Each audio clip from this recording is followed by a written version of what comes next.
Assalamualaikum warahmatullahi wabarakatuh. Waalaikumsalam. Alhamdulillah hamdan katsiran thayyiban mubarakan fi kama yuhibbu rabbuna wa yarda. Asyhadu an la ilaha illallah wahdahu la syarika lah wa ashhadu anna Muhammadan abduhu wa rasuluhu allazi la nabiyya ba'dahu. Allahumma salli wa sallim wa barik ala Muhammadin wa ala alihi wa ashabihi wa man tabi'ahum bi ihsan ila yaumiddin. Fa ya ibadallah usikum wa nafsi bi taqwallah faqad fazal muttaqun. Qala ta'ala fi kitabil karim a'udzu billahi as-sami'il 'alim minas syaitonir rajim. Ya ayyuhalladzina amanu taqullaha haqqa tuqatih wa la tamutunna illa wa antum muslimun. Alhamdulillah lama tidak bersua dengan masjid ini, mungkin ada sekitar setahun. Dalam rentang waktu itu, saat ini ketika saya hadir di sini, banyak menjumpai wajah-wajah baru, dan tentu saja saya juga tidak menjumpai lagi wajah-wajah yang sudah akrab dengan saya karena situasi terakhir kemarin. Dan mudah-mudahan beliau-beliau yang telah mendahului kita sekarang ditampakkan nikmatnya oleh Allah Subhanahu wa taala. Karena sesungguhnya bagi orang mukmin itu, ketika Rasulullah SAW dalam sebuah riwayat Bukhari menceritakan ketika seorang mukmin dipanggil oleh Allah ketika akan diberangkatkan ke liang lahatnya, dia mengatakan qaddimuni, segerakanlah aku masuk ke dalam liang lahat. Kenapa? Karena orang mukmin tersebut mempunyai keyakinan dia akan mampu menjawab semua pertanyaan yang akan ditanyakan oleh malaikat munkar dan nakir, dan akhirnya dia pun tidak sabar untuk kembali berjumpa dengan amal-amalnya selama hidup di dunia, dan kelak dia juga tidak sabar lagi untuk dikumpulkan dengan bersama keluarganya. Mudah-mudahan kita juga akan mendapatkan husnul khotimah seperti saudara-saudara kita yang telah mendahului, karena sesungguhnya haknya Allah lah yang menentukan seseorang itu mendapatkan husnul khotimah apa tidak. Maka tugas kita hanyalah memohon kepadanya agar kita senantiasa dapat mendapatkan anugerah berupa akhir kehidupan yang baik. Ma'asyiral muslimin wa zumratal mu'minin rahimakumullah. Alhamdulillah pada malam hari ini kita berada pada suatu majelis yang salah satunya paling dicintai oleh Allah, yaitu dalam hal menuntut ilmu. Ketika Imam Ahmad pada suatu kesempatan pernah beliau berkata, al ilmu la yadilu syai'un idza saluhat niyatuhu. Sesungguhnya ilmu itu tidak ada yang mampu menandingi keutamaannya apabila seseorang yang mencari ilmu itu di dalam hatinya niatnya benar. Lalu kemudian Imam Ahmad balik ditanya lagi, kaifa saluhat niyatuhu, bagaimana niat itu menjadi benar wahai Imam Ahmad? Beliau pun menjawab, idza yanmir rajul arjal fa'ajahlul min nafsihi, yaitu ketika seseorang itu tulus dan ikhlas dalam mencari ilmu dengan niatan salah satunya adalah untuk menghindarkan dirinya dari kebodohan. Demikian jamaah sekalian, sebagai mukadimah, maka pada kesempatan malam hari ini kita akan membahas sebuah masalah, pembahasan tentang ibadah, di mana ibadah itu mempunyai banyak definisi. Di mana definisi ibadah itu yang kita tahu ya sholat, ya zakat, puasa, ibadah haji. Padahal definisi ibadah itu menurut para ulama mempunyai keluasan makna. Makanya di dalam salah satu kitab tauhid karangan para ulama terdahulu dikatakan definisi ibadah itu adalah ismun jami'un lima yuhibbuhullahu wa yardu minal aqwali wal af'ali ad-dhahira wal batina. Yang dinamakan ibadah itu adalah yang mencakup semua perkara yang dicintai oleh Allah, berupa perkataan, perbuatan, ataupun berupa dalam hati atau batin. Jadi ibadah itu mencakup semua perkara yang Allah cintai, dan itu perkaranya bisa mencakup ibadah bersifat zahir maupun bersifat batin. Makanya kita baru tahu ternyata ibadah itu ada berbagai macam aspek. Ibadah yang berkaitan dengan zahir, ya, fisik, ya, seperti sholat, haji, kemudian kita kalau sebagai seorang perempuan itu menutup aurat, ya. Kemudian kalau ibadah batin atau hati itu adalah bagaimana? Ikhlas, ridho, sabar, tawakal, ya. Tidak mempunyai hasad, iri, dengki pada orang lain, ya. Nah, kebanyakan kita ini, kebanyakan manusia menganggap bahwa ibadah itu hanya pada aspek batin, aspek dohir. Makanya mereka ini lebih banyak mempesona di dalam aspek ibadah dohir. Bagaimana sholatnya, bagaimana umrohnya, hajinya, ya, sodakohnya. Tetapi banyak di antara mereka yang lupa bahwa ibadah itu ternyata ada aspek batin atau hati. Nah, sekarang ini yang jadi pertanyaan, lebih utama manakah ibadah zahir dibanding ibadah batin?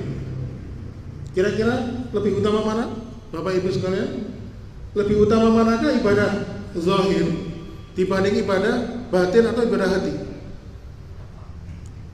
Belum tahu jawabannya, ya. Akhirnya pertanyaan ini pun didiskusikan oleh para ulama dengan menghadirkan beberapa dalilnya. Dan kesimpulannya apa?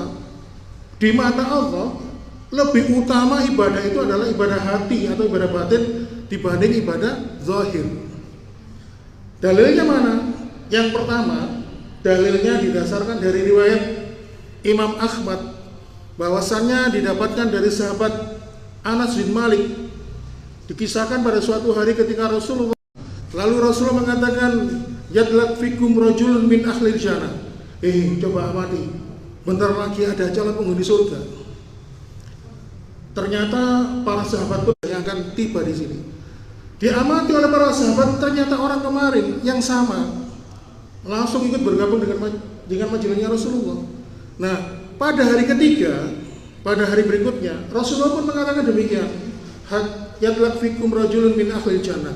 Sebentar lagi ada calon penduduk surga yang sekarang muncul. Dan ternyata laki-laki itu yang dikatakan Rasulullah sejak 3 hari yang lalu. Nah, akhirnya para sahabat itu penasaran, kenapa sih Rasulullah kan mereka yakin para sahabat itu Rasulullah itu perkataannya itu kan berdasarkan wahyu, pemberitahuan dari Allah. Atas dasar apa Rasulullah mengatakan sahabat ini calon penghuni surga? Akhirnya anaknya Amr bin As, yaitu Abdullah bin Amr bin As, di dalam hatinya itu timbul Gibtoh itu iri tapi yang baik. Iri ingin mengetahui amalan apa kiranya laki-laki ini tadi diberi rahasia oleh Rasulullah bahwa laki-laki ini calon penghuni surga, bahkan dikatakan sebanyak 3 kali.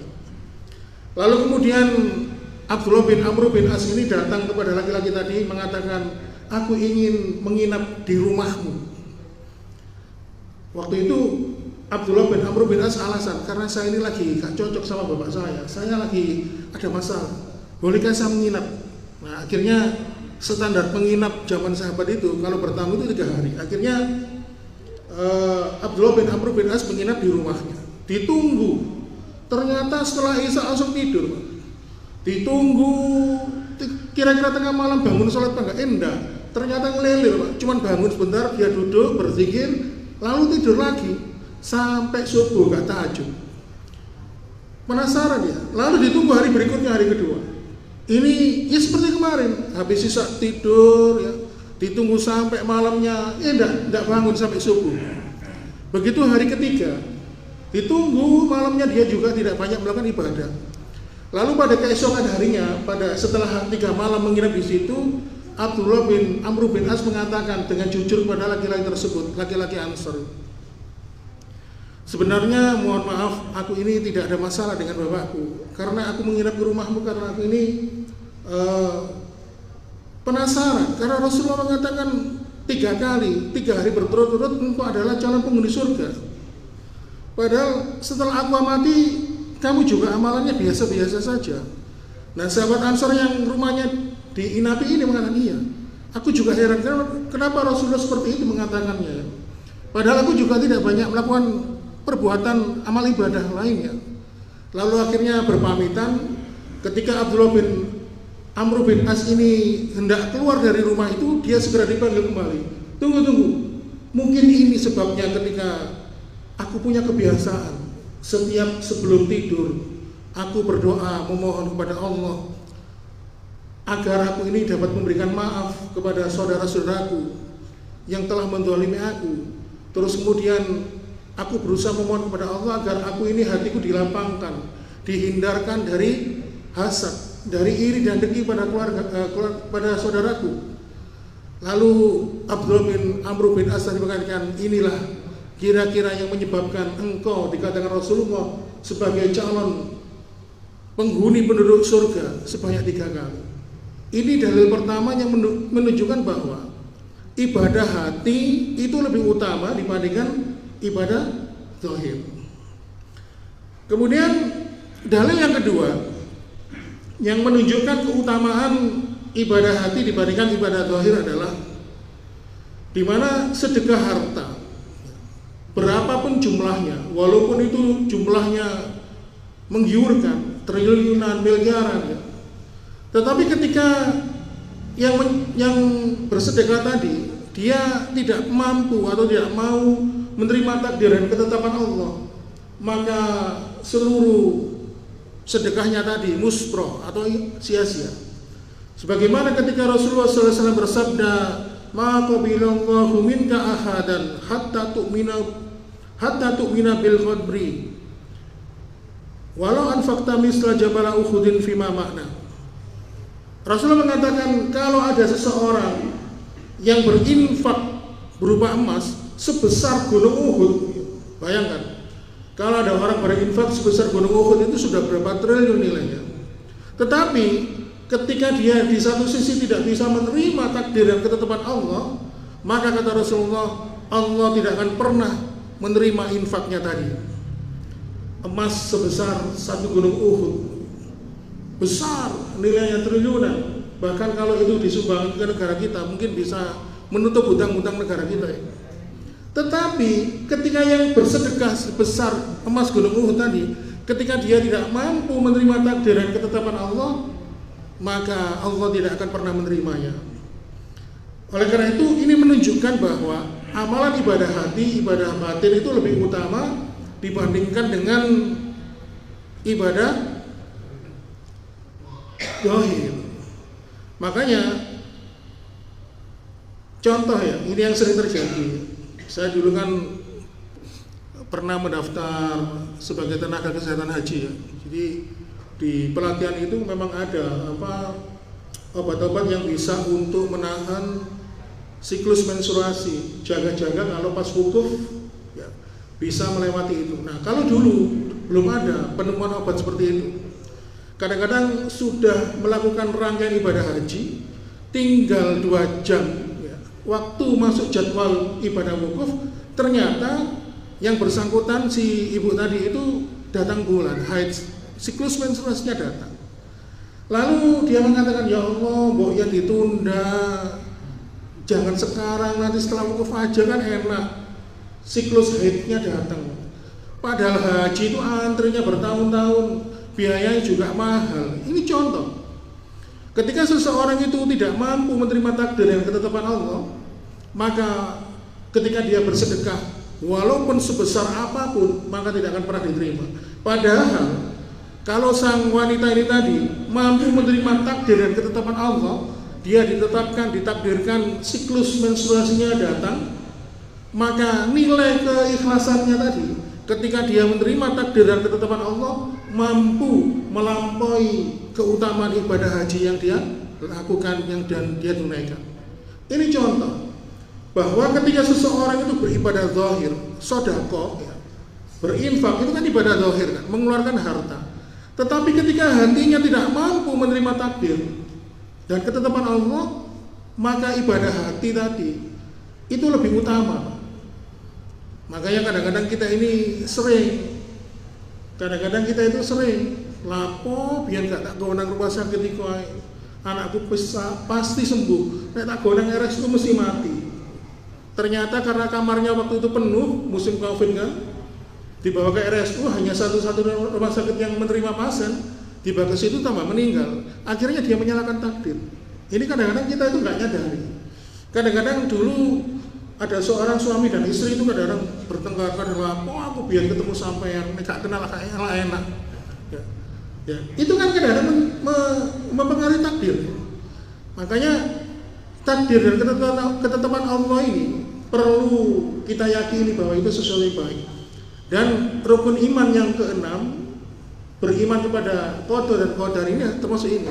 Termasuk salah satunya untuk melihat seseorang itu imannya baik apa enggak. Ya respon pertamanya ini tadi, mampu menerima ketetapan dari Allah Subhanahu wa taala. Kemudian dalil yang ketiga.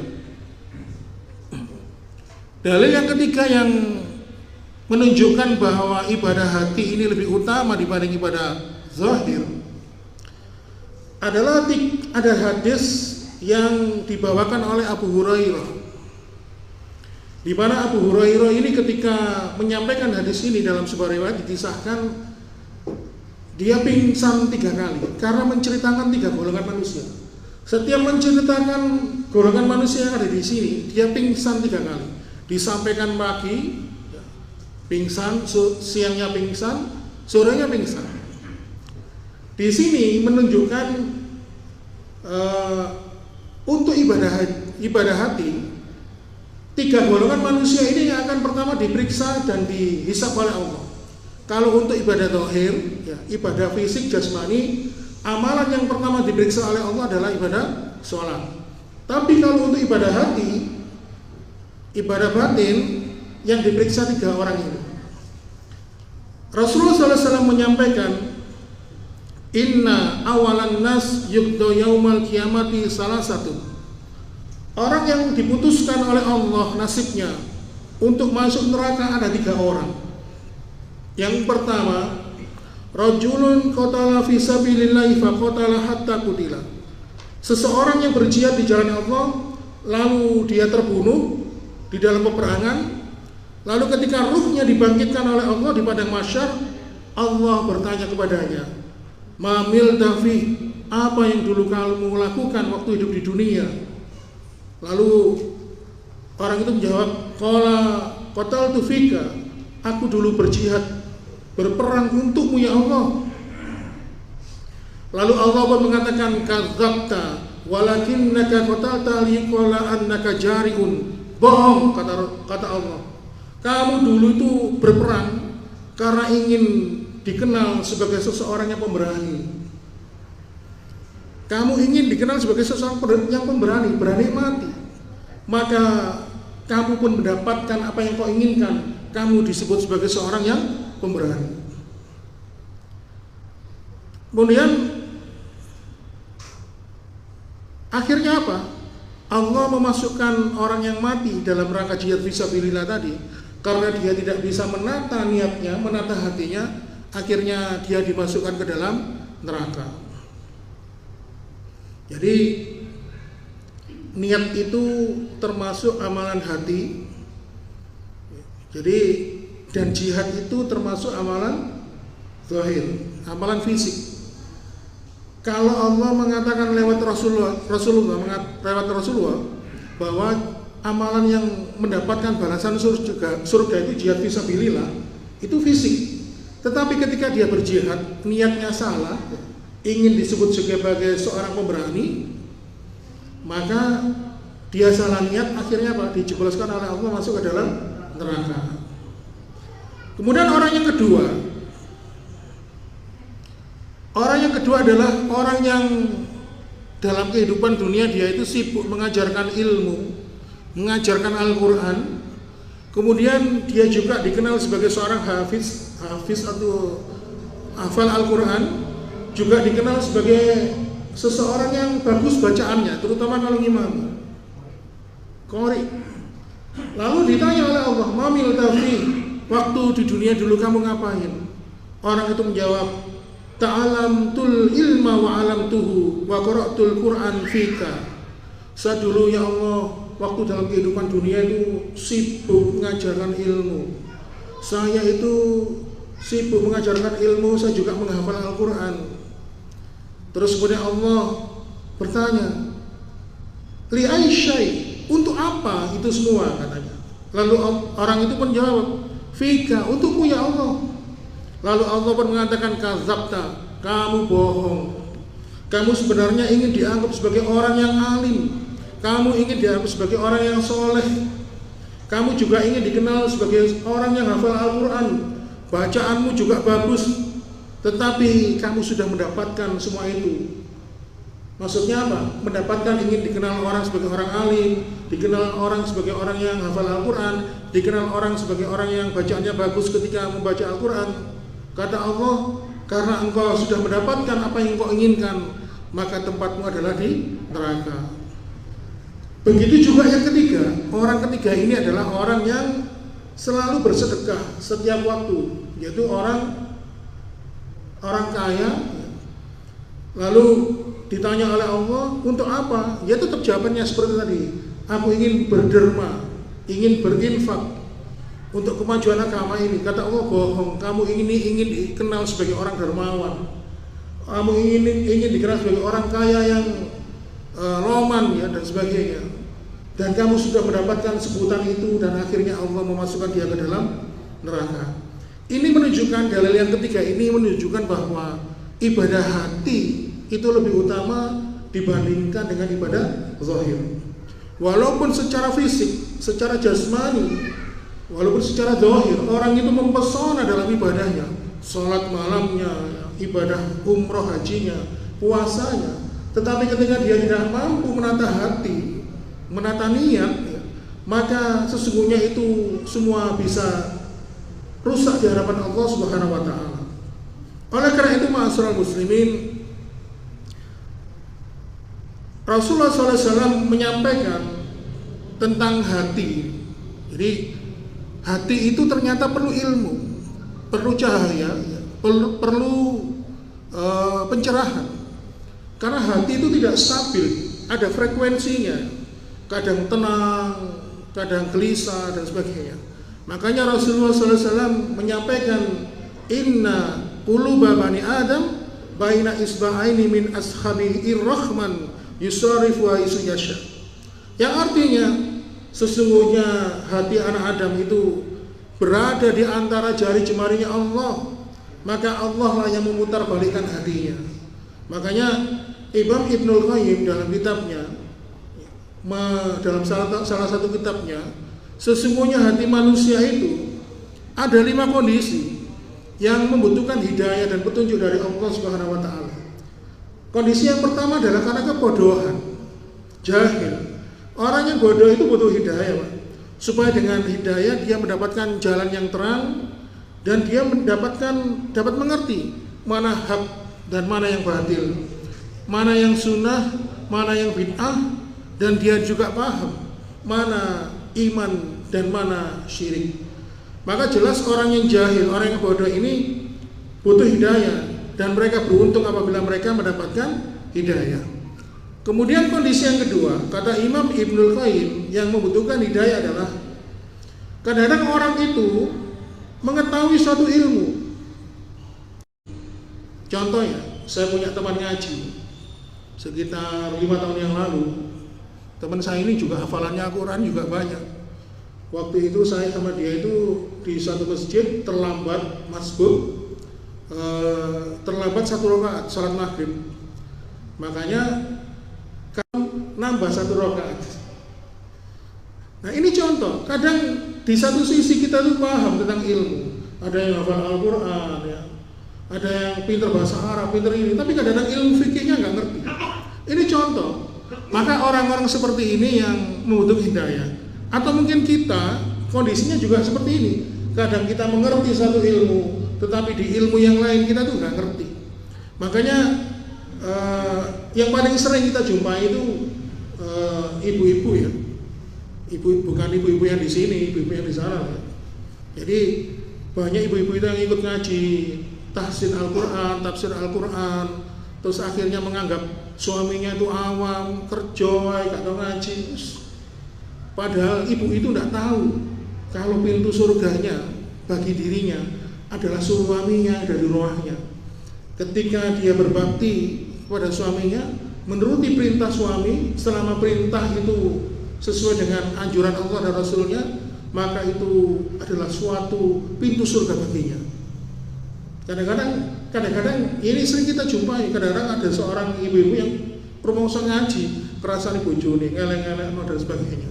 Padahal kalau kita lihat, pernah kita dengar kisah di zaman Rasulullah itu ada seorang wanita yang dijemput untuk pulang karena ayahnya meninggal, lalu dia tidak mau pulang karena suaminya tidak mengizinkan. Sebelum pergi, suaminya mengatakan, selama aku pergi ini kamu jangan kemana-mana.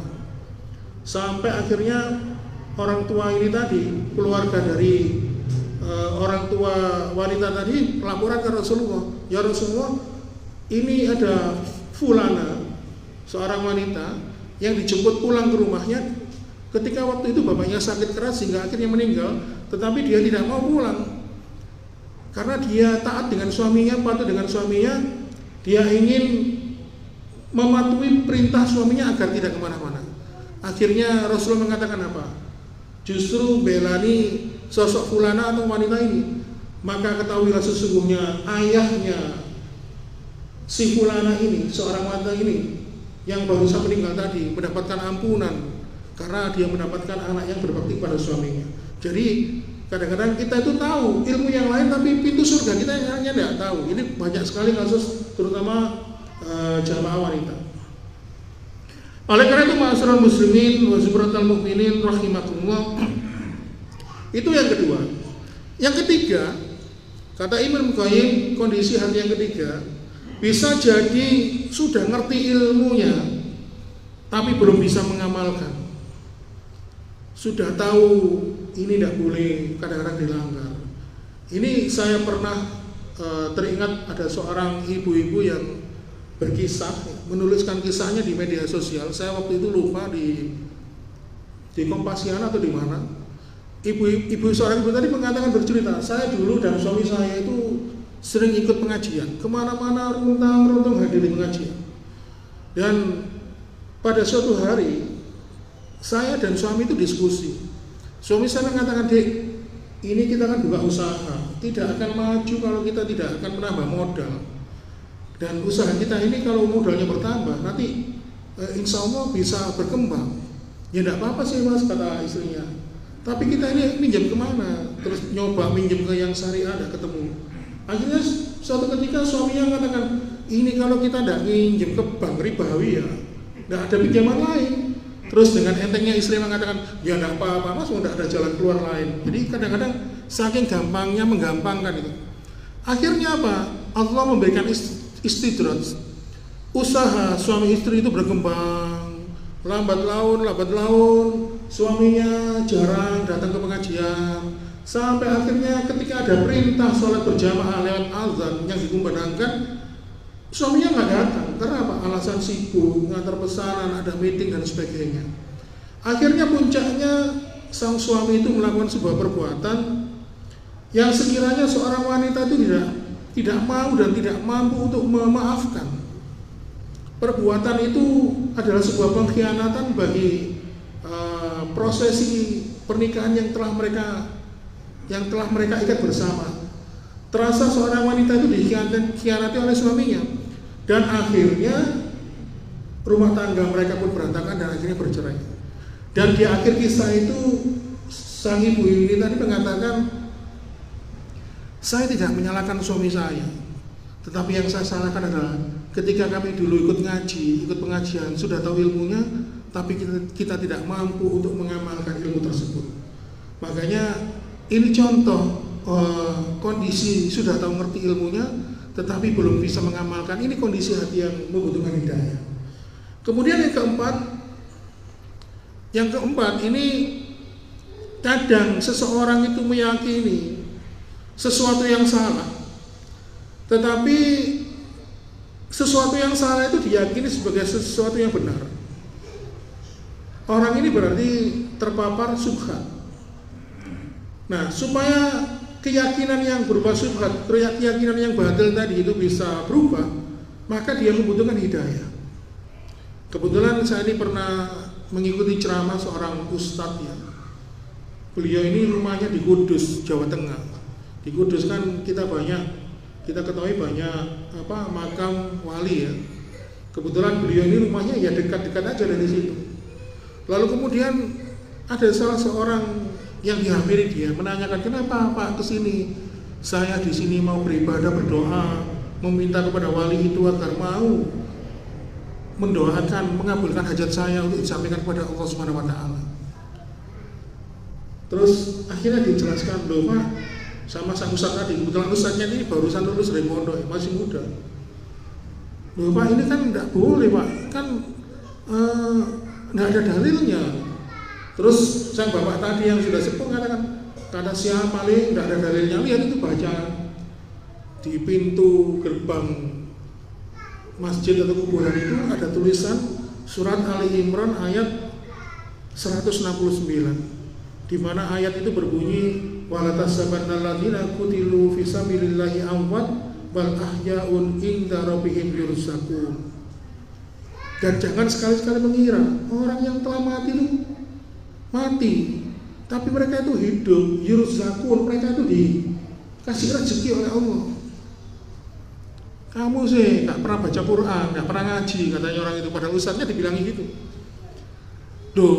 Surat Ali Imran 169 itu dulu ketika turun itu tidak seperti itu Pak kisahnya. Ada asbabul nusulnya, akhirnya diterangkan sama ustadz muda itu tadi, menceritakan tentang bagaimana dikisahkan dalam riwayat Imam Ibu Dawud tentang kematian ayah dari Jabir bin Abdillah. Bapaknya meninggal dalam peperangan sampai tercerai-berai tubuhnya, bahkan beberapa anggota tubuhnya nggak ketemu. Dia sedih, lalu dihibur oleh Rasulullah. Kenapa? Kemudian Rasul mengatakan, maka lamallahu ahadan ilami waro'i hijabin kalamma abaka kifahan. Jabir, tak kasih tahu ya, kata Rasulullah, bapakmu sekarang ini sedang bahagia di akhirat. Allah itu, kata Rasulullah, kalau bicara dengan makhluk itu pakai tabir, pakai penghalang, pakai pemisah. Tetapi ketika Allah ini berbicara dengan bapakmu, Abdullah bin Haram namanya bapaknya itu, kifahan, wajahan biwajihin, face to face, depan. Bisa kita bayangkan Allah Subhanahu Wa Taala, Rabb yang kita sembah, itu membuka hijabnya di hadapan Abdullah bin Haram, bapaknya Jabir bin Abdillah. Bisa dibayangkan bagaimana kedudukan Abdullah bin Haram ini. Lalu kemudian di percakapan itu Rasulullah menyampaikan, Allah bertanya kepada Abdullah bin Haram, tamanna alayya utika, ayo minta apa kamu, aku kasih. Maka Abdullah bin Haram pun mengatakan, antuh yani fa'ukhtalu fika thaniyatan. Ya Allah, hidupkanlah saya lagi ya Allah, agar saya nanti bisa berjuang jihad fisabilillah dan mati syahid seperti ini ya Rasul, ya Allah. Lalu Allah mengatakan, innahu sabaqun minni la yurja'un. Sesungguhnya kematian itu sudah ditakdirkan dan sudah ditetapkan, dan mati itu sudah diputuskan. Lalu Allah pun mengatakan, ayo, apa yang kamu minta?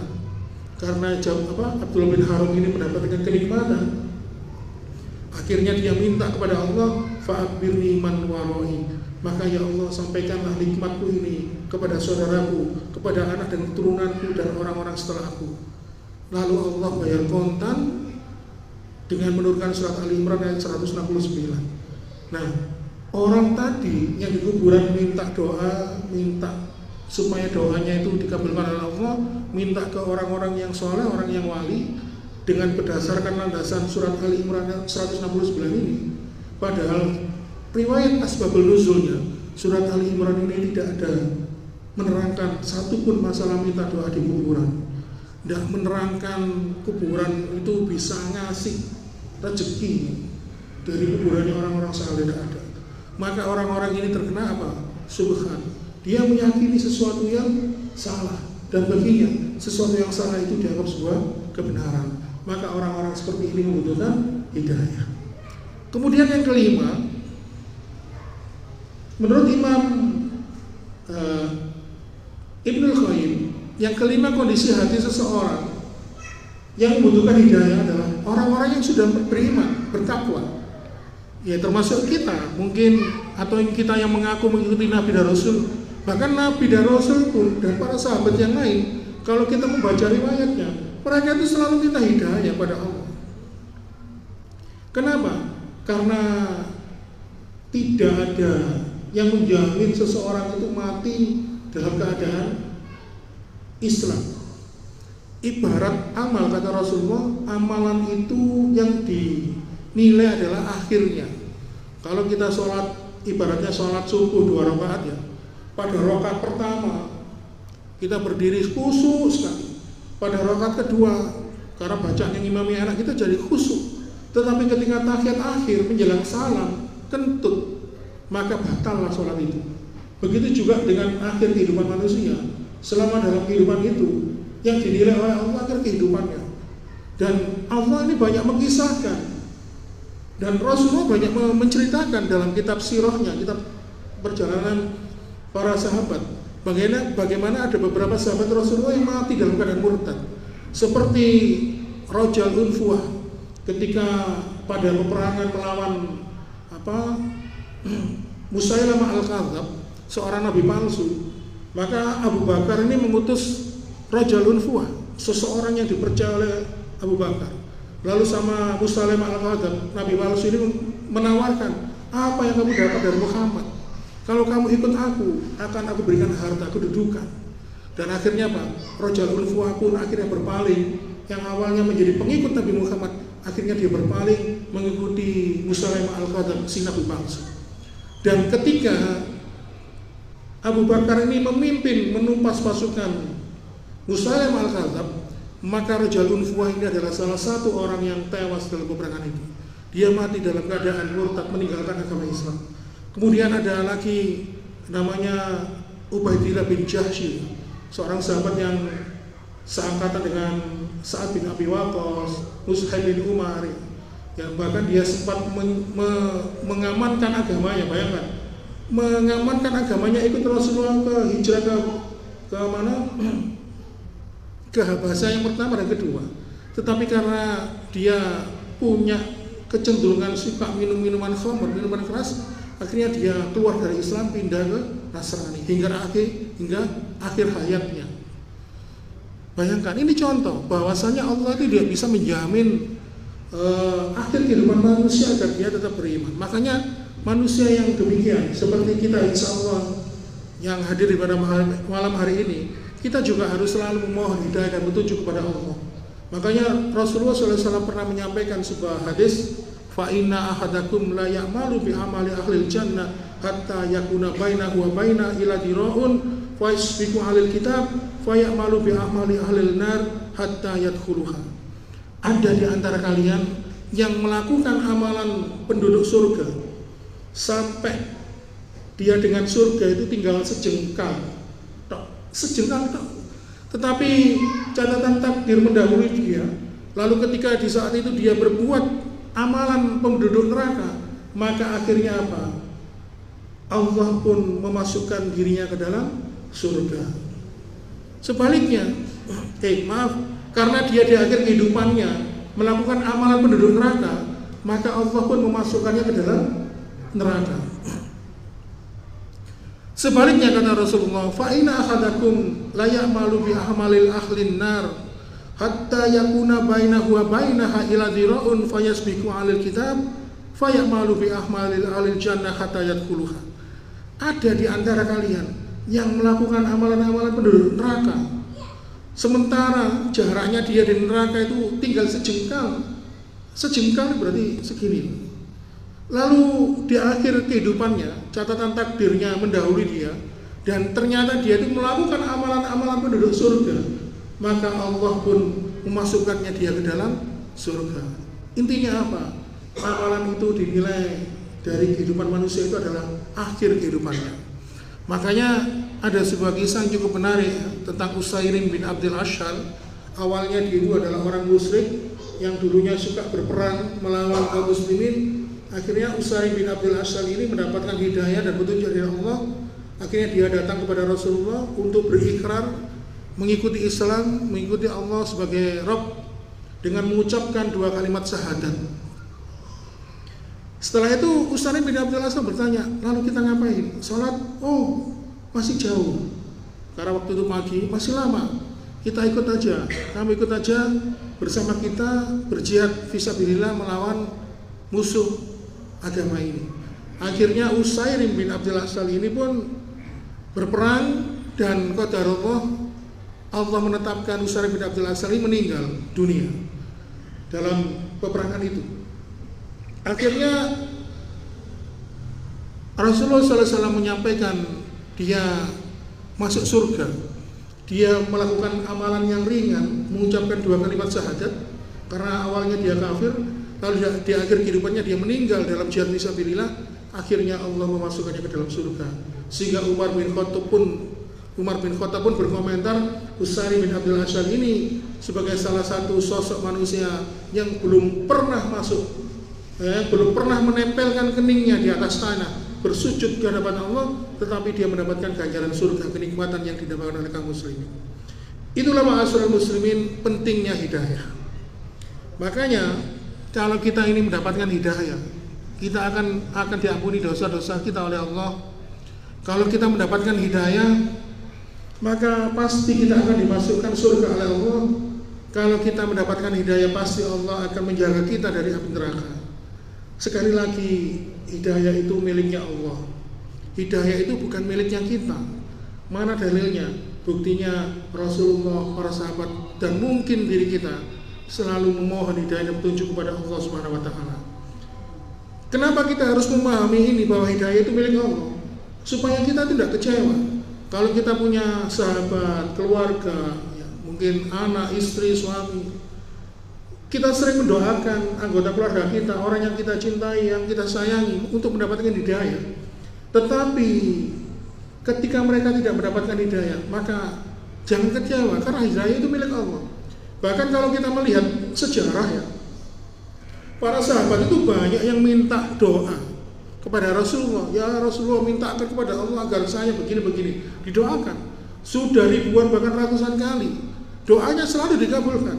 Tetapi ketika Rasulullah Muhammad SAW memohon hidayah untuk pamannya yang meninggal, ya, dipengaruhi oleh sesepuh leluhur bangsa Quraisy waktu itu, akhirnya apa? Rasulullah tidak mampu menghadirkan hidayah untuk pamannya, sehingga akhirnya pamannya meninggal dalam keadaan kafir. Sebagaimana juga kalau kita lihat kisahnya Nabi Nuh ya, berdakwah selama 950 tahun. Doanya itu selalu dikabulkan. Bahkan ketika kondisinya terdesak, Allah segera memberikan pertolongan. Tetapi ketika Nabi Nuh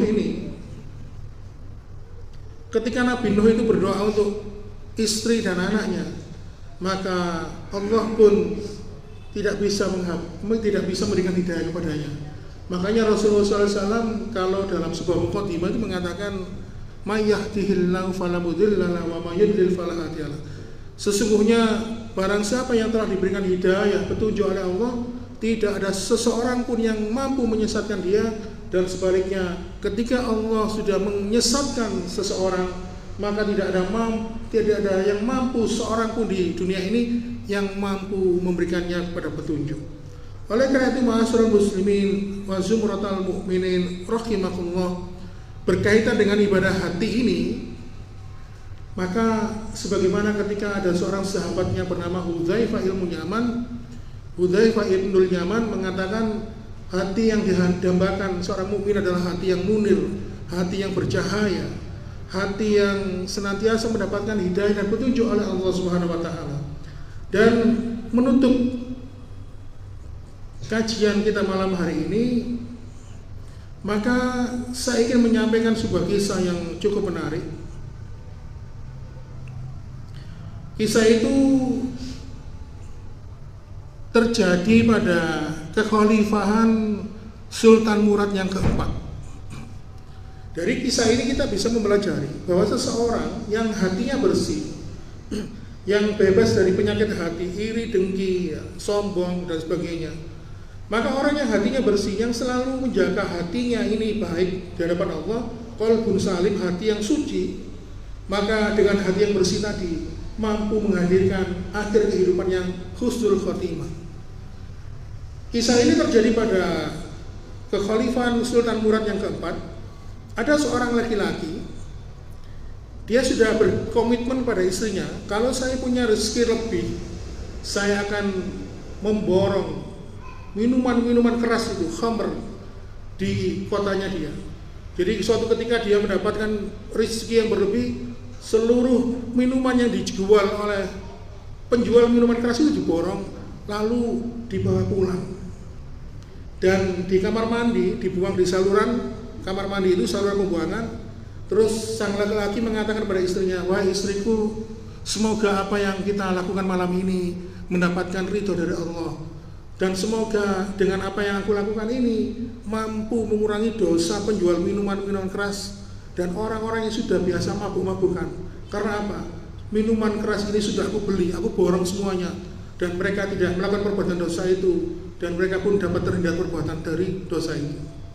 Dan di kesempatan yang lain, ketika laki-laki ini mendapatkan rezeki, dia mendatangi seorang PSK, wanita nakal atau WTS. Lalu wanita ini diajak ke rumahnya. Kemudian di hadapan istrinya, dia berkata kepada wanita PSK tadi, ketahuilah, aku ini punya rezeki ini untukmu, dan hendaklah engkau berhenti dari perbuatanmu menjual dirimu. Dan aku berharap ketika engkau berhenti, engkau juga terhindar dari dosa perzinahan. Lalu kemudian dia berkata kepada istrinya, wahai istriku, mudah-mudahan Allah meridhoi apa yang aku lakukan ini. Lalu pada kesempatan yang lain, lama-kelamaan istrinya itu seliwer-seliwer mendengar gosip. Ternyata suami dia itu pemabuk, suka jajan ke wanita nakal dan sebagainya. Terus dia katakan kepada suaminya, orang-orang penduduk di kota ini mengira engkau adalah ahli maksiat, engkau ahli minum minuman keras, engkau suka berzina, menghadirkan wanita PSK. Biarkan saja, kata suami. Lalu bagaimana kalau nanti sekiranya engkau meninggal, jenazahmu tidak mau, mereka ini tidak mau urus jenazahmu? Biarkan saja. Kalau mereka tidak mau urus jenazahmu ketika aku mati, tapi aku memohon dan berdoa kepada Allah agar Sultan Murad yang keempat mau ngurus jenazahku. Dan tidak lama kemudian, dalam riwayat itu dikisahkan mungkin beberapa bulan kemudian, laki-laki tadi akhirnya ditakdirkan Allah meninggal dunia. Nah, di lain kesempatan, Sultan Murad keempat ini, Sultan Murad yang keempat berbicara kepada ajudannya, kepada wakilnya, aku kok, hatiku kok kepengen ya datang ke suatu daerah ya. Saya tuh pengen sekali, tapi tidak tahu kenapa kok ada sesuatu yang menarikku ke sana. Lalu ajudannya sama pengawalnya mengatakan, wahai Sultan, sebaiknya kalau kita datang ke kota itu, kita jangan pakai pakaian kebesaran istana. Kita pakai menggunakan pakaian yang biasa dipakai orang-orang rakyat biasa. Akhirnya setuju, Sultan Murad yang keempat pun akhirnya datang ke sana berombongan dengan menggunakan pakaian yang biasa. Betapa terkejutnya ketika dia memasuki kota itu, dia mendapati sosok jenazah mayat yang tergeletak di pinggir jalan. Dan dia melihat orang-orang itu hanya melihat aja, tidak ada yang merayakan, tidak ada yang mau menyentuhnya. Lalu akhirnya dia bertanya, ini siapa dia? Kenapa jenazahnya nih?